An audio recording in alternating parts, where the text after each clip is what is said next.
সৰুৰ পৰাই অকণমান ব্যৱসায়ৰ প্ৰতি বেছিকৈ আকৃষ্ট মই চৰকাৰী চাকৰিৰ মানে পক্ষপাতি নহয় মই সদায় এটা বস্তু বিশ্বাস কৰোঁ যাতে তুমি নিজৰ সৰু কিবা এখনেই হওক অন্ততঃ নিজৰ বছ যাতে তুমি নিজে হৈ থাকিব পাৰা এই কথাক মই বিশ্বাস কৰোঁ আৰু আমিবিলাক অসমীয়াগিৰি কৈ থাকোঁ মই একচুৱেলি অসমীয়াগিৰিবোৰ কথাৰে নহয় একচুৱেলি কামেৰে প্ৰকাশ কৰাৰ এয়া মোৰ মাত্ৰ ক্ষুদ্ৰতম প্ৰয়াস গতিকে মই ভাবোঁ আপোনালোকেও যদি এই ক্ষেত্ৰত অসমীয়াগিৰিবোৰ কেৱল কথাৰ মাজতে সীমাবদ্ধ নাৰাখি কামেৰে যদি প্ৰকাশ কৰিবলৈ ওলাইহে আমি সকলোৱে হয়তো লাভৱান হ'ম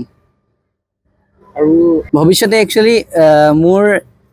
এইখন সৰু ষ্টলৰ পৰা মই যাতে এখন ডাঙৰ ষ্টললৈ কনভাৰ্ট কৰিব পাৰোঁ আৰু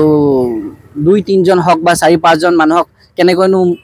মোৰ লগতে আৰু সংস্থাপনৰ এটা বাট দিব পাৰোঁ ইয়াৰ বাবে মই চেষ্টা কৰিছোঁ কথা হ'ল মই 2019 চনৰ পৰা এখন ফল মূলৰ হ'লচেলৰ দোকানৰ একাউণ্টছৰ কাম কৰোঁ গতিকে মই যিহেতু তাৰ পৰা কিবা এটা শিকিছোঁ সেই বস্তুটোকে মই নিজৰ লগত মানে কামত খটুৱাবলৈ চেষ্টা কৰি এই কামটো মোৰ আইডিয়াটো আহিলে আৰু কথা হ'ল কি অসমৰ বেছিভাগ পইচা পদপথত পোৱা যায় সেই কথা আমি বিশ্বাস কৰোঁ আমি অসমীয়া যুৱক হিচাপে যদি বজাৰ আমাৰ পথাৰ আমাৰ এই কনচেপ্টটো যে আমি যিহেতু কৈ থাকোঁ সেই কথাখিনিকে যদি সাৰোগত কৰি যদি আমি প্ৰত্যেকজনে নিজৰ বজাৰখন নিজৰ হাতৰ মুঠিত ৰাখিব পাৰোঁ তেন্তে আমি সকলোৱে আগবাঢ়ি যাব পাৰিম বা সফলতাৰ শিখৰত আগবাঢ়িব পাৰিম যিকোনো খবৰৰ বাবে যোগাযোগ কৰক